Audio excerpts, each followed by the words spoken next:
Okay, so kita cuba masuk lah sebab kita tak ada banyak masa.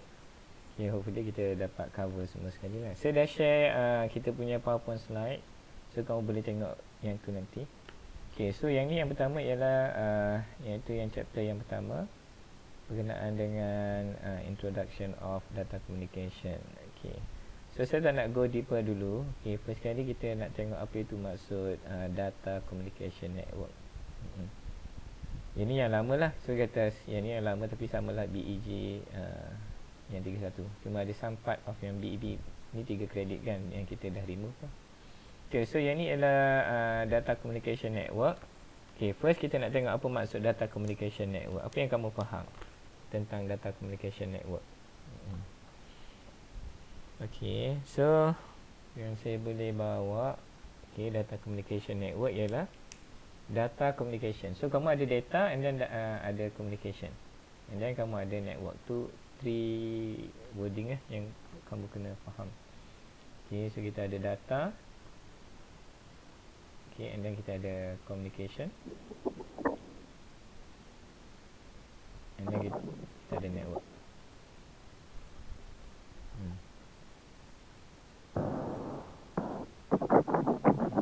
Okay.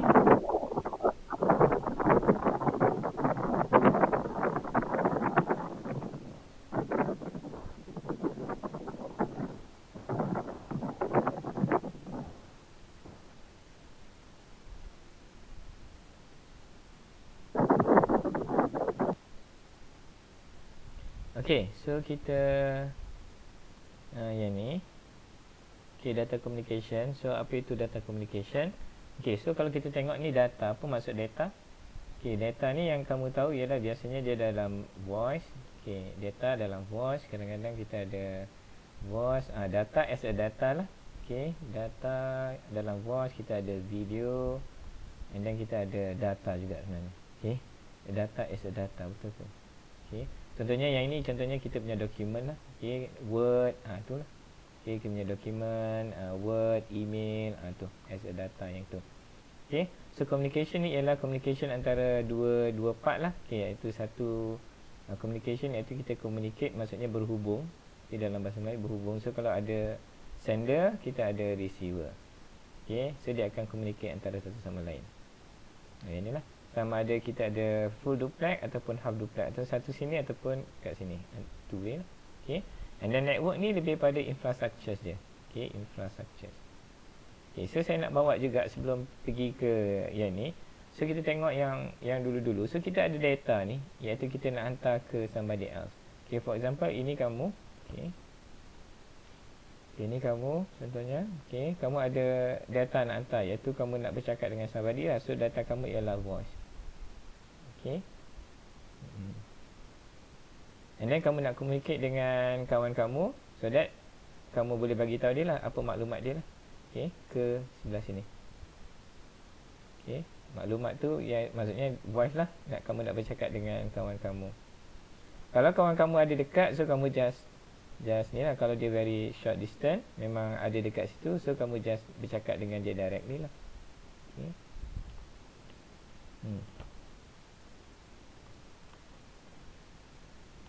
Ni jauh kan, so kita buka dekat sikit. Okay, so kalau kawan kamu berada dekat dengan kamu, so tak ada masalah lah. Okay, tak ada masalah. So dia ada dekat situ, so kamu boleh terus bercakap. Voice tu terus bagi information.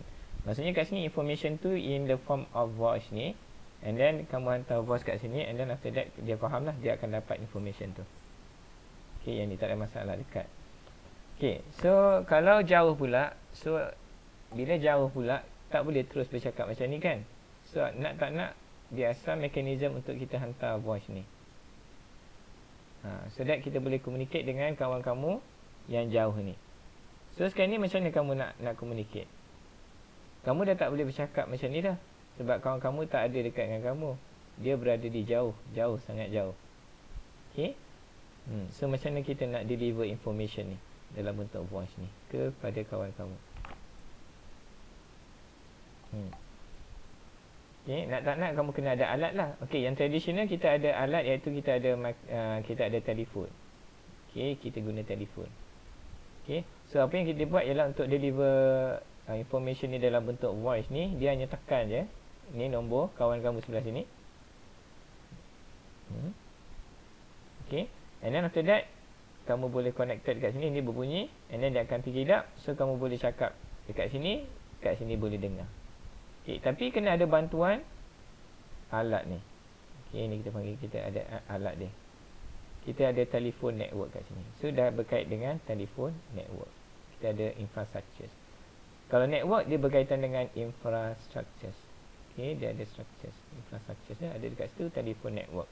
So baru kamu boleh communicate over kita punya telefon network, and then hantar voice tu ke ni, and then dia akan dengar.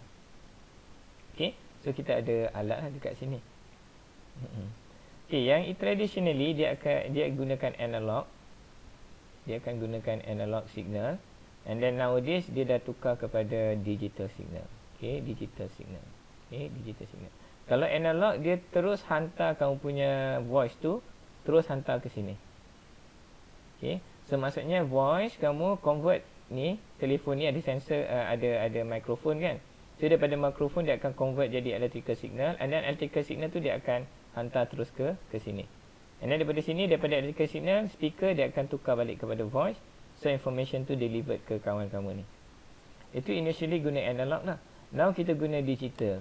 Okay, bila digital dia akan convert dalam bentuk digital, baru kita hantar. Itu kalau dalam voice lah yang dulu. Okay, yang tu. And then selain voice, lepas tu takkan data voice je kan. So kita ada bentuk data yang lain. Contohnya kita ada email, dokumen yang kita nak hantar. Ini kita ada video. So kita daripada yang tradisional ni, so network ataupun kita punya communication system tu become advanced.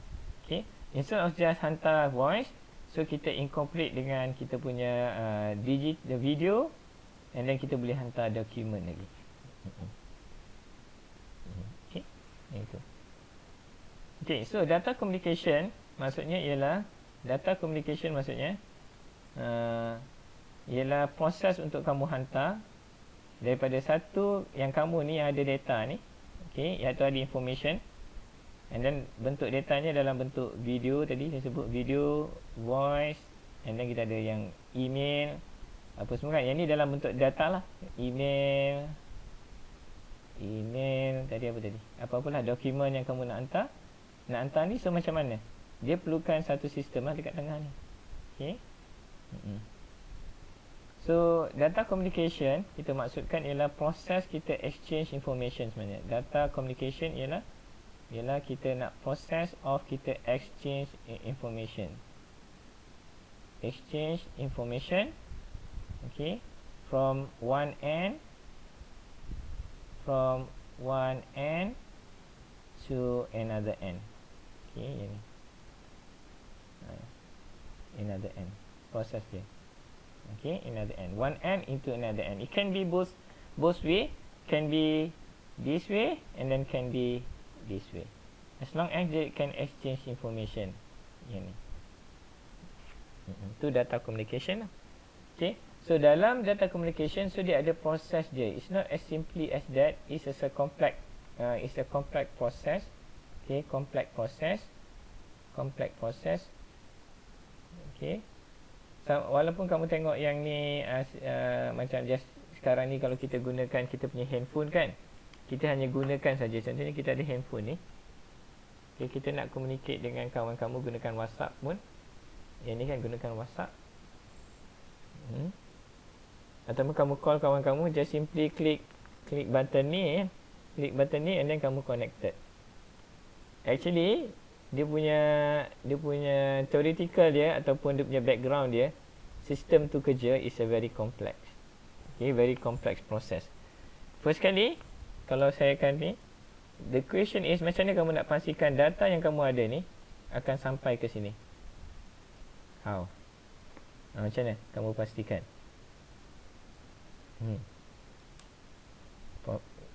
Dia akan sampai kat sini. Okay, contohnya kalau kamu hantar dokumen. Okay, dokumen. Okay, contohnya kamu hantar hello world. Ini perkataan yang kamu hantar lah. Okay, Macam mana kamu nak pastikan semuanya akan sampai dekat ni, informationnya diterima. Hello world juga. Dia tak nak pula nanti kalau kita hantar-hantar tiba-tiba jadi happy world instead of hello world. Ni yang kita tak nak. Okay. So kita nak pastikan penghantaran data kita daripada satu N ni ke satu N ni efficient and reliable. Ni perkataan yang penting. Efficient dengan reliable. Maksudnya efficient and reliable data communication. Maksudnya in between ni. Macam ni kita nak pastikan. Yang itu saya sebut tadi. Untuk pastikan benda ni efficient and reliable, dia sebenarnya a complex process. Kita guna senang, just klik saja, tapi down yang ni dia punya apa ni? Yang bekerja untuk buat benda tu, untuk hantar data tu sebenarnya a complex process. Even kalau kamu nak hantar WhatsApp je, macam saya hantar WhatsApp yang kamu kan. Contoh saya hantar sekarang ni WhatsApp. Just a simple click macam tu terus hantar. Which is down yang dekat bawah tu dia punya teknologinya sebenarnya a complex process. Okey, contohnya saya hantar kamu kat kamu. Hi je contohnya kan. Saya hantar hi information ni. Tapi dapat kat kamu semua hi. Actually down apa ni? Down layer dia tu. Bottom layer dia tu memang memang ni lah. Okey, memang a complex process. Macam ni saya harap dapat gambarkannya lah tu. Okey. Ini is a complex process. Okay, so kalau kita tengok dekat sini, data communication adalah disebut dekat sini sebenarnya yang saya sebut tadi lah. Okay, data communication model. Okay, mana dia? Sekejap. Dia ada dekat ni, perkataan kat bawah ni kan. Okay. Okay, kalau saya faham very simple lah, saya ambil yang saya faham je lah. Okay, data communication process ialah exchange of information between kita punya one end system ke another end system, ataupun process of exchange information between transmitter and receiver side. Okay, yang tu, ataupun sender and destination.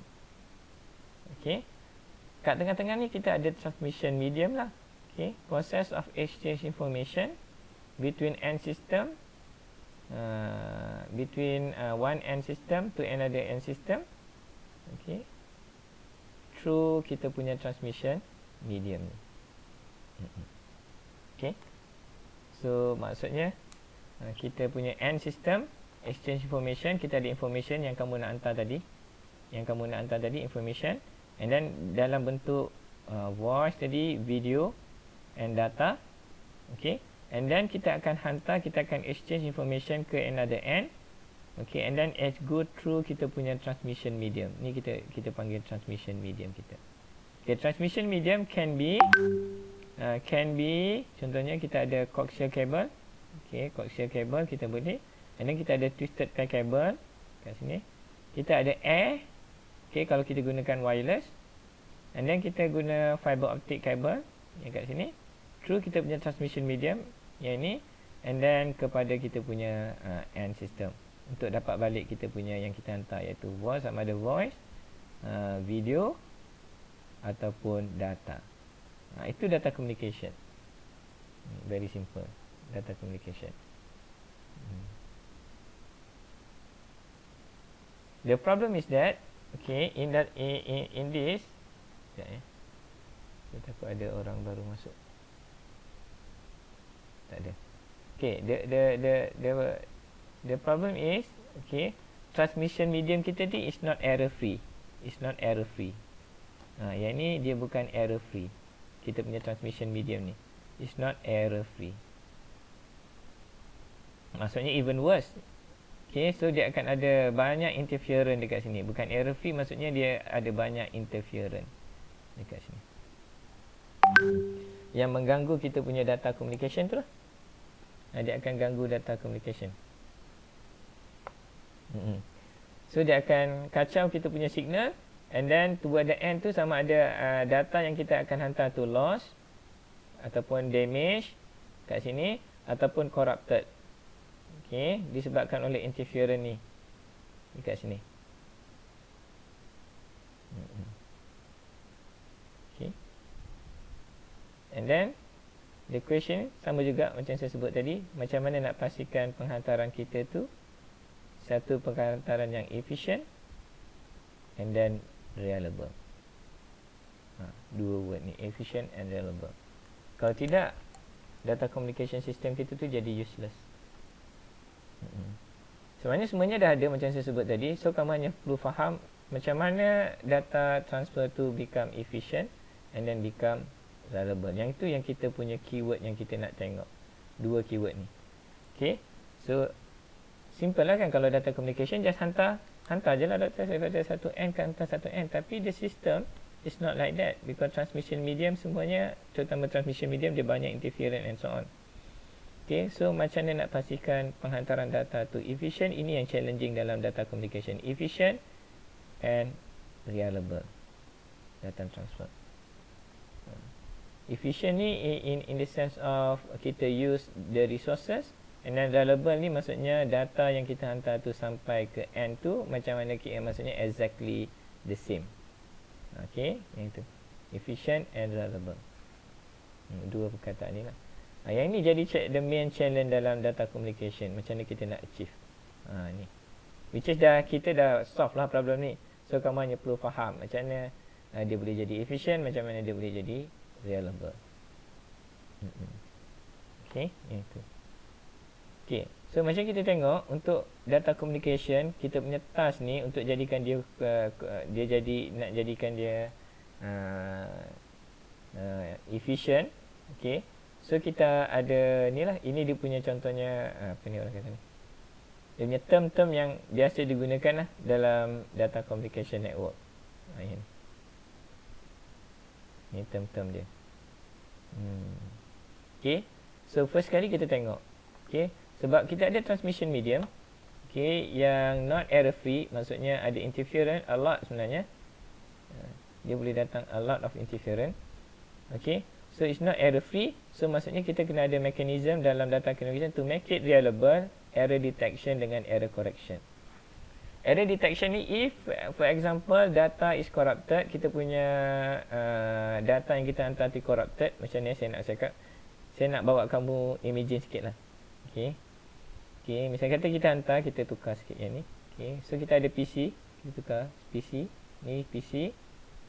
Okay, yang paling penting ialah penghantaran tadi, ialah penghantaran dua end system, dengan tengah-tengah tu kita ada transmission medium. Kita ada transmission medium. Okay, yang transmission medium is not error free, so akan ada interference dekat sini, kita ada noise and so on lah. Macam-macam lah, kita ada noise, collision, semua dekat sini. Okay, so for example interference.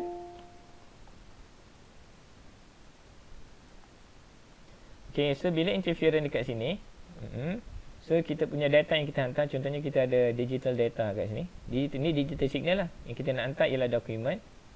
Okay, and then ni digital signal. And then one bit is corrupted. Corruption banyak berlaku dekat transmission medium ni. Faham tak? Okay, sebab yang ni is not error free. Okay, so for example yang ni corrupted. Corrupted tu maksudnya bukan apa dia. Corrupted tu maksudnya kalau bit tu satu, signal tu satu, dia akan jadi kosong. Okay, kalau dia kosong, dia akan jadi satu. Itu satu lah maksud dia. Ataupun tiba-tiba memang kalau kosong-kosong tapi semuanya hilang. Memang hilang. Maksudnya datanya straight forward macam ni. Tak sama dengan yang asal. Being corrupted lah. Okay, so untuk itu, untuk make it reliable, so kita introduce mechanism of error detection dengan error correction. Okay, in case for example ada error macam ni, berlaku error toward the end kat sini, maksudnya ini dekat receiving side, dia dapat yang ni ada error. Ni ada error. Okay, so as long ada dua benda, satu detect, kamu kena differentiate dua ni. Kalau kamu belajar macam saya sebut tadi dengan sikap yang betul, kamu kena faham apa maksud dia. Error detection maksudnya dia detect error. Dia capable of detecting error ni. So misalnya bila frame sampai dekat sini, So dia baca balik, dia tahu ada error. So capability of error detection tu ada. So at least error detection tu just detect frame tu ada error ataupun tak. Okay, itu saja. Okay. Kalau ada error, at least dia boleh detect. Kita tak nak dia tak boleh detect langsung error ni. Ada error tapi dia tak boleh detect. Sama ada dia receive je. Okay. Dia receive je data tu. Sebenarnya dia ada error. So instead of kita hantar yang tadi saya bagi contoh hello, jadi happy kat sini.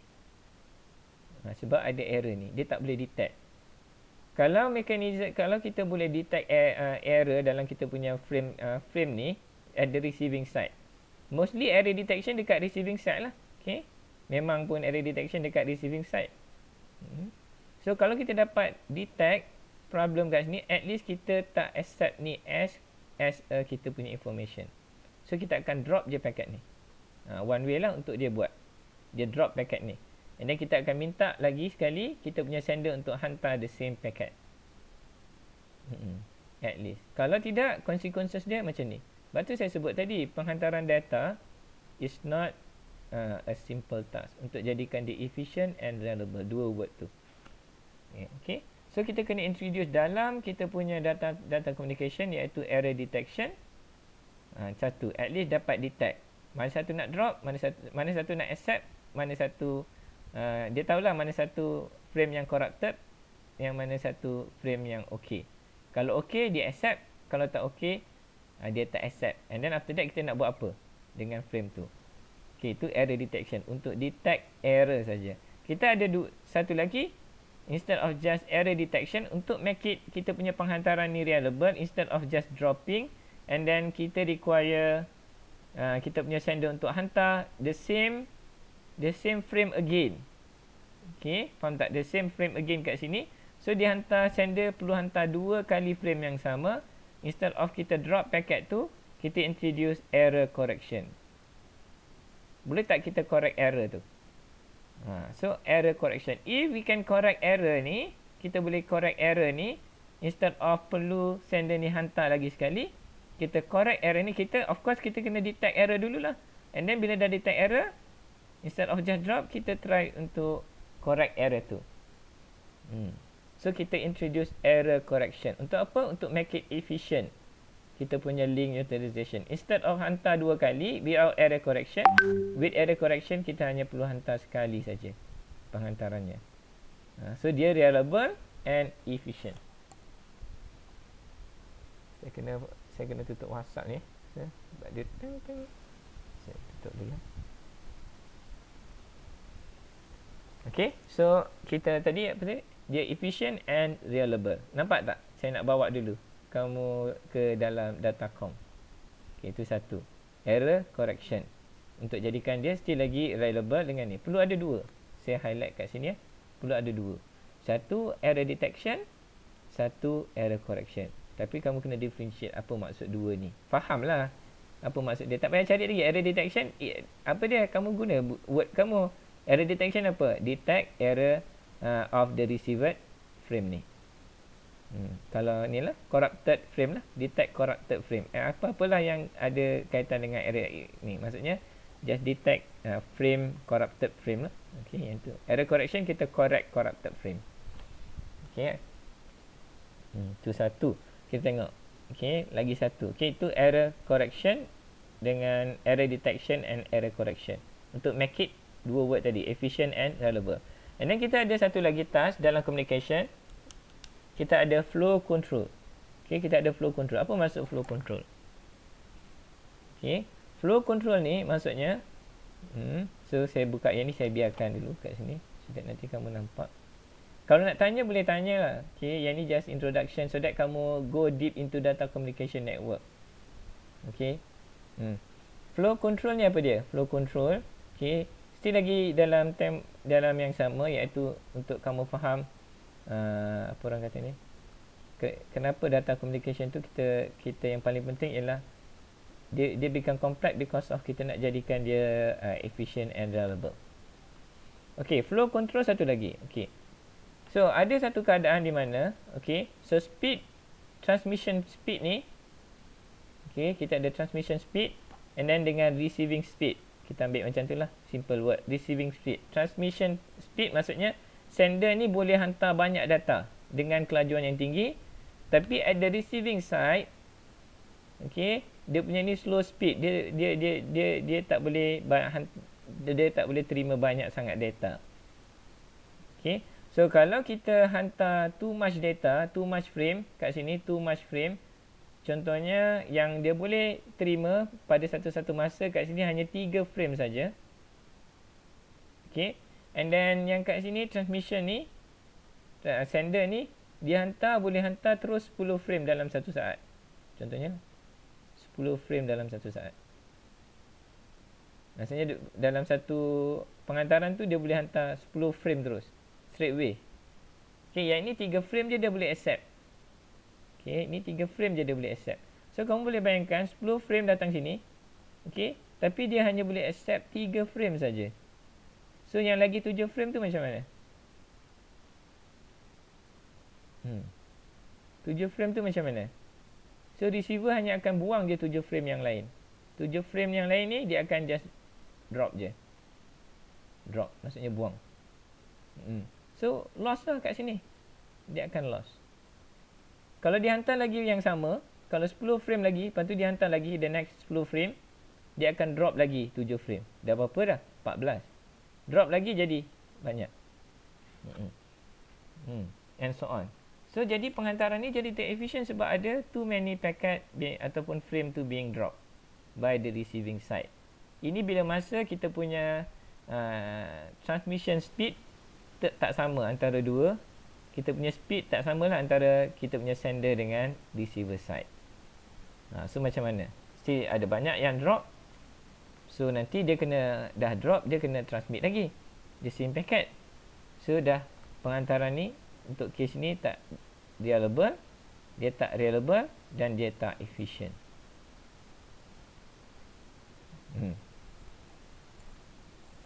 So macam mana nak deal dengan keadaan ni, di mana receiving side tu dia tak boleh terima banyak data. Macam mana saya nak sebut Okay, contohnya kalau kamu macam mana nak ni contoh.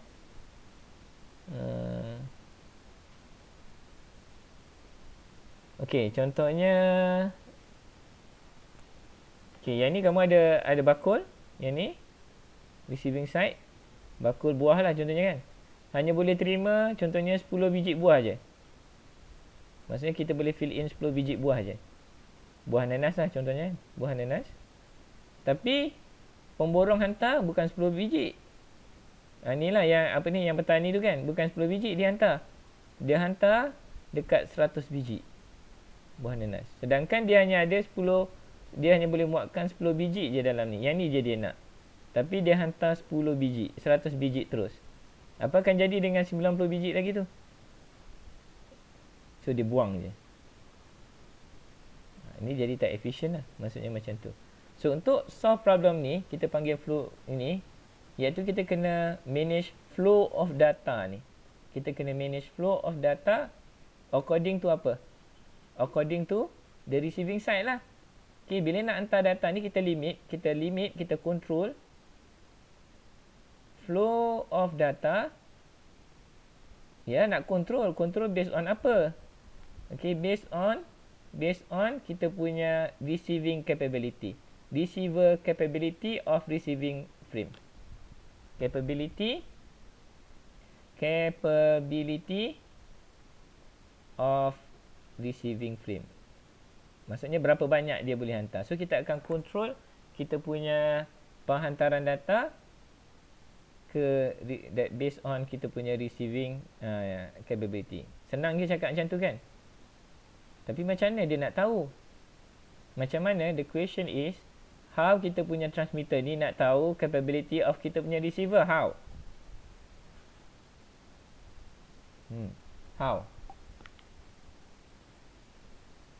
Macam mana transmitter nak tahu so that dia boleh limit berapa banyak? Yang boleh limit berapa banyak penghantaran data ialah transmitter ataupun sender ni.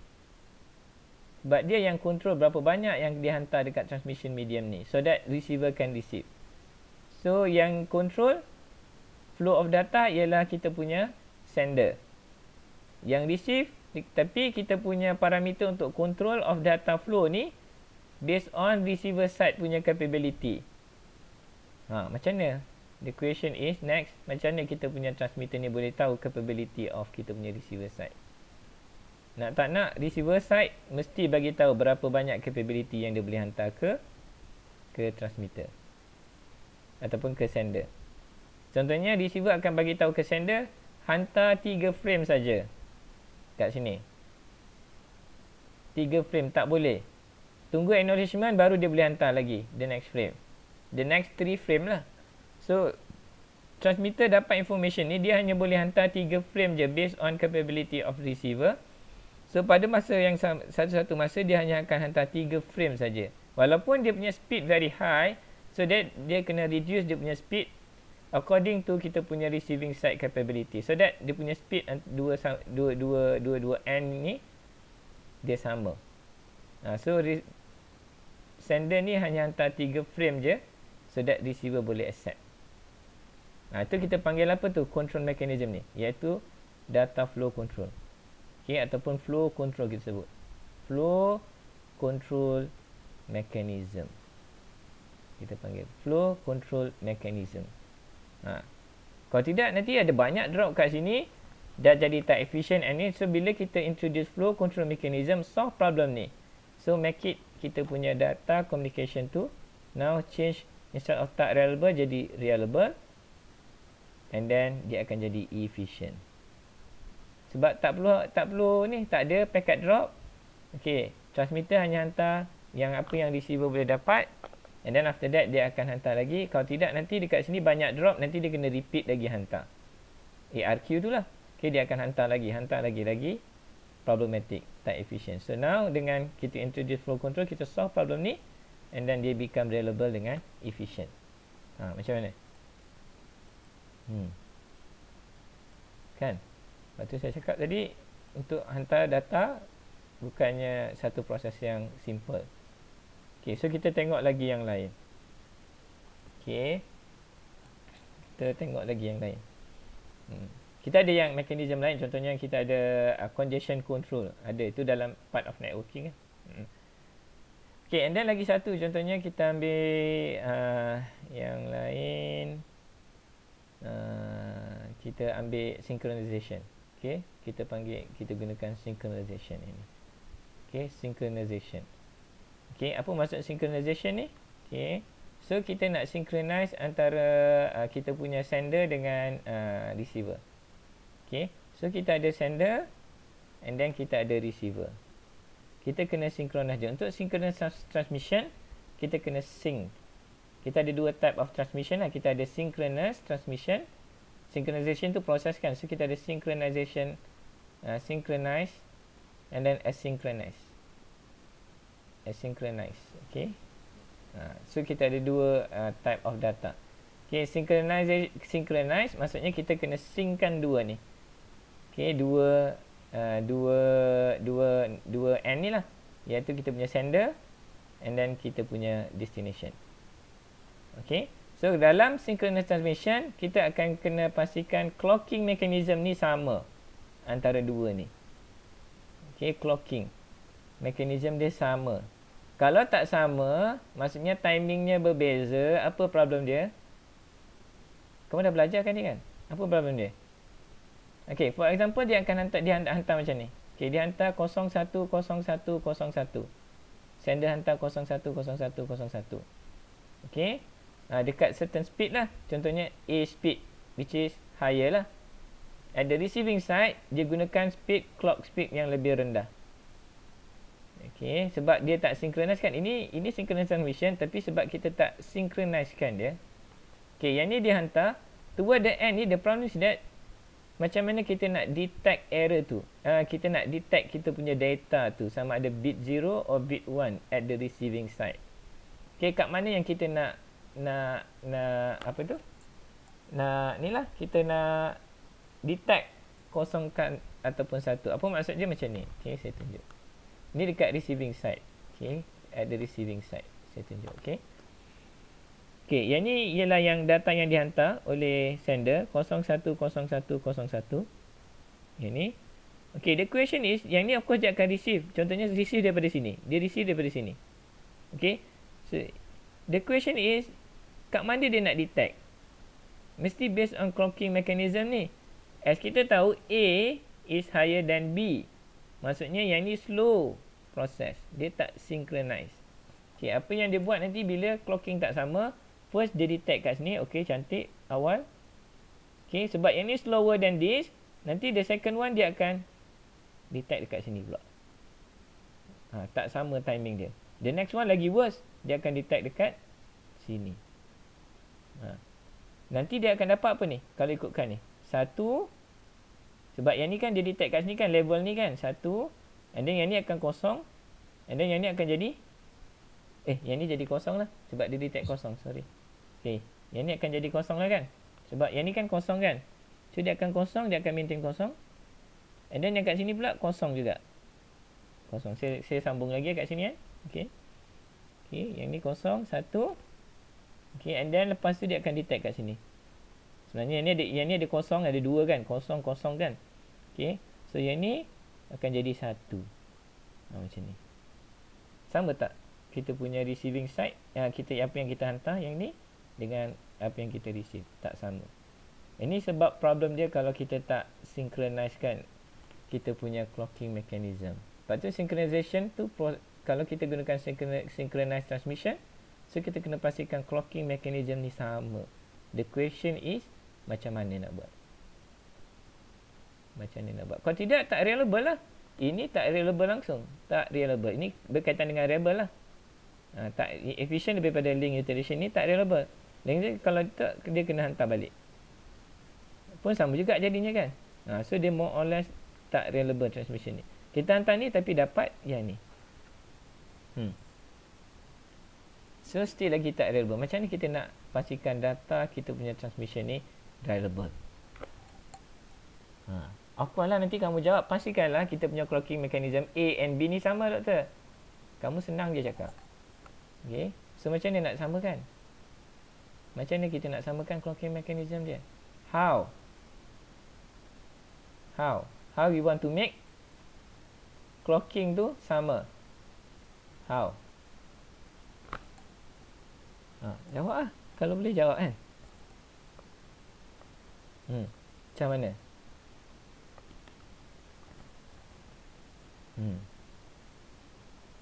Sebab tu saya cakap banyak teori tapi dia relate dengan practical. It's not just like nak sejarah kan. So macam mana kita nak ni clocking. Sedangkan kalau kamu imagine, okay, kalau kamu gunakan internet sekarang kan contohnya kan. Satu kalau kamu Google, okay, satu dekat US, destinationnya kamu dekat Malaysia, very far away. How dia make sure that clocking mechanism ni okay throughout kita punya penghantaran tu yang sangat jauh? How? Tu very good question lah. Kamu dah tahu solution dia kan. Kamu dah tahu solution dia A and B, tapi macam mana kamu nak buat? To the next question. Macam mana nak pastikan clock A dengan B ni sama? Okay, kita gunakan asynchronous transmission kan? So macam mana kalau kita gunakan asynchronous transmission?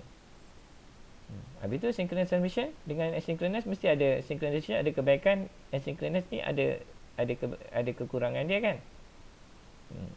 Ada umum kita pakai synchronous transmission, tapi macam ni kita nak achieve tu question dia lah. Yang tadi kita cerita ni pasal synchronous kan.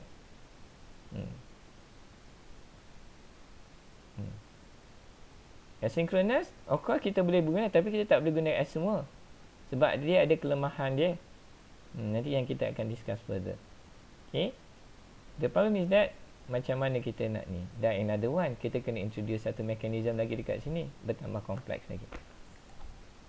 Okay, kita ada, kalau dalam networking ni belum berkaitan dengan networking, dia just satu point ke satu point lagi.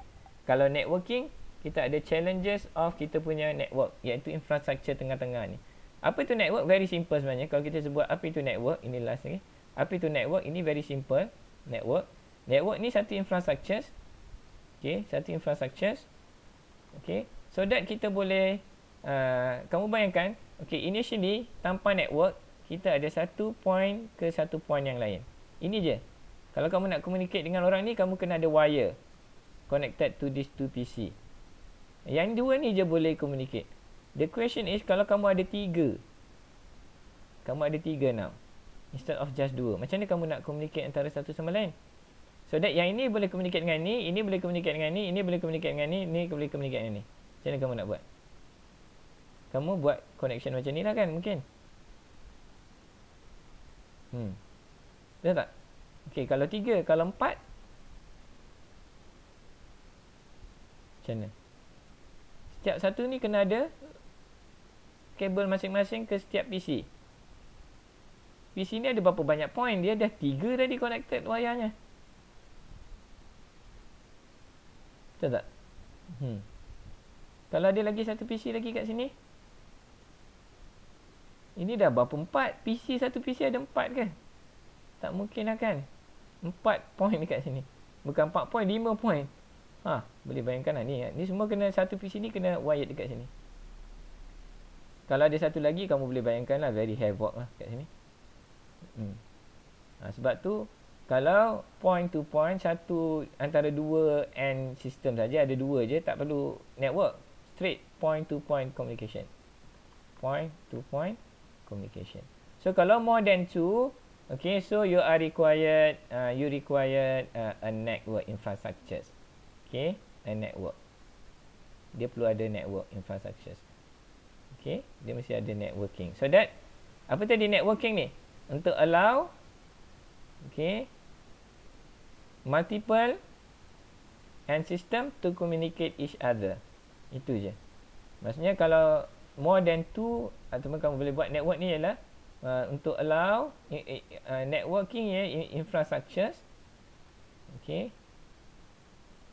that allow, okay, communication, okay, between more than two devices. Communication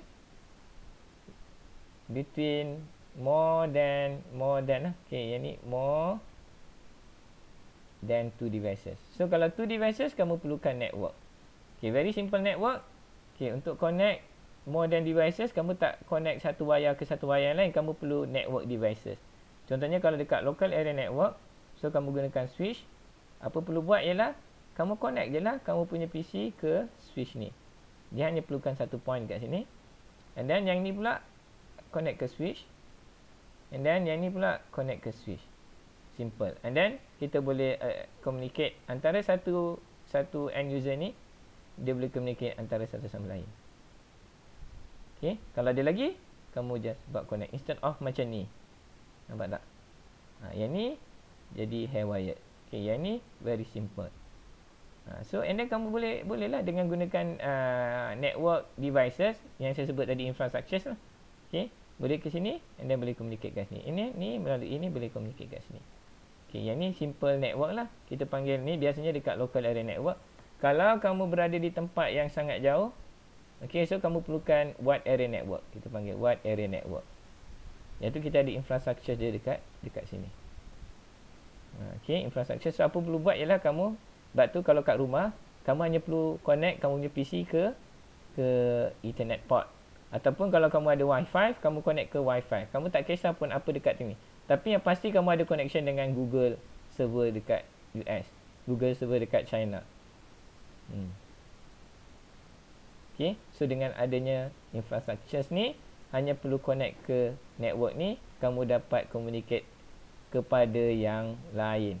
Siapa-siapa yang connect ke network ni. Macam konsep yang ni. Faham tak? Okay, the problem is that dalam network ni juga ada challenges dia. Contohnya kita ada congestion kat sini. Kita ada drop of packet. Terutama sekali congestion lah. Okay, kita ada routing. Macam mana nak route daripada point sini ke point sini. Macam mana nak pastikan dia sampai. Itu challenges dia. Sebab tu kita ada kat sini, ada routing mechanism. Okay, kita ada addressing mechanism.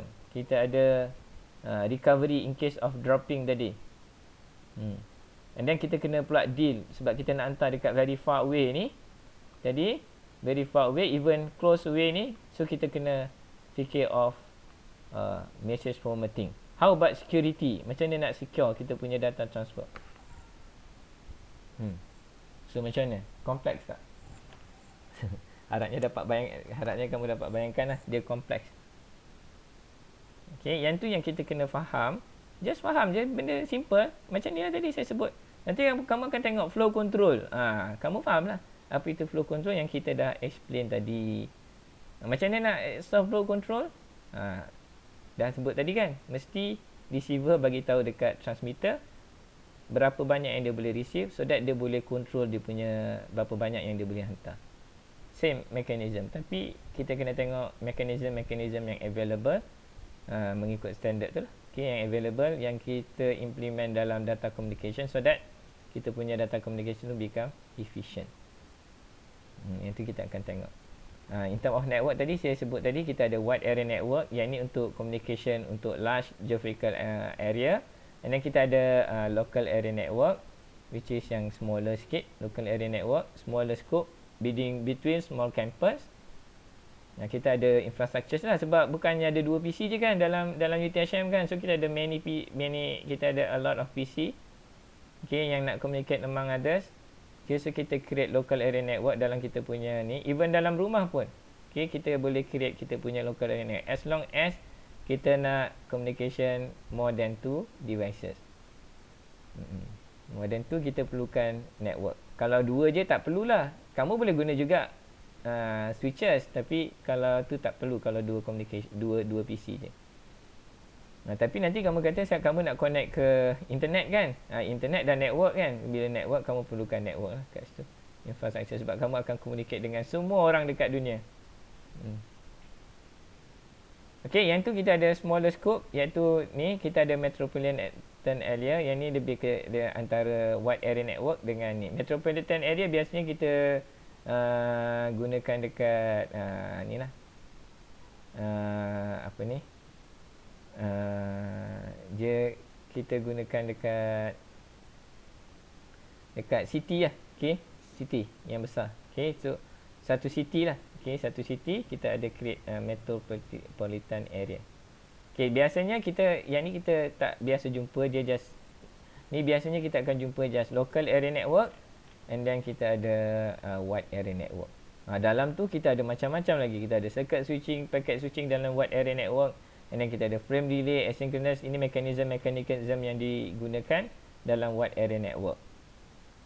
Okay, sebab wide area network macam isunya ialah kita nak deliver daripada satu point ke satu point yang lain. Okay, itu. Okay, so at least untuk kelas hari ni, okay, so saya dapat sampaikan apa itu data communication. Okay, sebelum kita ni, apa itu data communication? Very simple word. Data communication network ialah data communication, ialah dia tak ada network tau. Ni data communication saja. Exchange information from one end user to another end user. Itu data communication. Dia is not involving any network inside. Tapi still lagi a complex process. Flow control apa semua tu ada dekat sini. Error control semuanya ada dekat sini, untuk pastikan reliable data transmission. Okay, itu data communication. Okay, exchange information from one end user to another end user. So kalau kita sebut data communication network, so data communication that involve infrastructures, iaitu networking. So that kita hantar satu point ke satu point lain dengan kita ada infrastructures in the middle, iaitu networking. Faham kan yang tu kan? Okay, saya rasa itu saja untuk hari ni, as long as saya dah sampaikan yang tadilah a bit of yang chapter 1 ni. Okay, mungkin yang lain kamu boleh baca. Okay, yang ini kenapa Datacom ni become ni traffic group very high, steady rate, development of new services. Yang ni, so data communication still be used, and then dia expanding dengan IoT teknologi apa semua kan. So still require network tu, so that kita boleh communicate antara satu sama lain at high speed. So yang ni expanding. Okay, networking ni memang field yang still akan keep expanding. untuk support traffic growth apa semua kan, dengan teknologi-teknologi yang datang. Contohnya IoT apa semua tu, yang perlu lagi network tu untuk support traffic yang lebih tinggi lagi. Okey, yang itu. Okey, data communication model yang saya sebut tadi. Yang ni pun penting tau model ni, sebab kebanyakan berlaku problem interference semuanya dekat transmission medium. It's not at the receiving side, at the transmitter side dengan receiver side. Nampak kan yang ni kan? And then task ni is not complex untuk data hantar data. Okay, daripada satu end user, which is a complex process yang saya dah tunjuk few of them lah. Okay, nanti kamu akan jumpa lah banyak term-term ni lagi.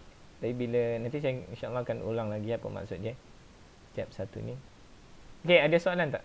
Okay, tentang yang ni. Ini transmission medium yang saya dah sebut pun tadi, fiber optic and so on. Kamu boleh baca je. Kalau nanti nota ni, kena ingat, nota ni kita ada nota ni, yang ni kita ada nota lagi bawah dia. Kita ada note lah. Okay, bagi setiap PowerPoint slide. So kamu boleh baca yang ni untuk kefahaman yang ni. Sebab kalau kamu baca yang ni je, kamu tak faham kan. So kamu kena baca, kena buka kat sini. So kalau kat sini, apa maksud dia dekat sini? Okay, macam buat area ni, apa maksud dia dekat sini, bawah sini. Okay, so at least untuk hari ni kita dah habis sampai sini. Sampai yang ni local RANet kamu tengok sendiri, baca. So yang ni some review question. Okay, mungkin task hari ni saya nak kamu jawab yang ni lah sebenarnya. Okay, kita akan buat setiap tu mesti hantar lah. Kita akan buat ni lah macam task lah. Okay, task. Okay, untuk kamu cuba jawab yang ni. Okay, so itu je untuk hari ni. Okay, so ada soalan sebelum kita jumpa lagi minggu depan? No, Doktor. Faham yang tu? Okay. Okay, so jumpa lagi minggu depan. Okay, and then kita akan continue ke part yang seterusnya. Yang ni lah TCP/IP protocol. Apa ni? Ini dalam data communication nanti. Sebab continuation of sebab kita perlukan kompleks. Penghantaran ni kan kompleks kan. So kita akan perlu layering konsep. Di mana kita akan pecahkan kita punya task tu kepada layering. Mana ya tadi? Kat sini. Dia tak ada. Ni lah. So kita akan pecahkan dia, task-task ni. Sebab kompleks, so kita pecahkan dia. So setiap layer ni a simple task lah untuk dia deal with. Okay. So that nanti kita punya penghantaran data become efficient and reliable. Okay, jumpa lagi minggu depan. Okay, terima kasih atas perhatian. Assalamualaikum warahmatullahi wabarakatuh. Waalaikumsalam, Doktor. Terima kasih, Doktor. Terima kasih, Doktor. Okay.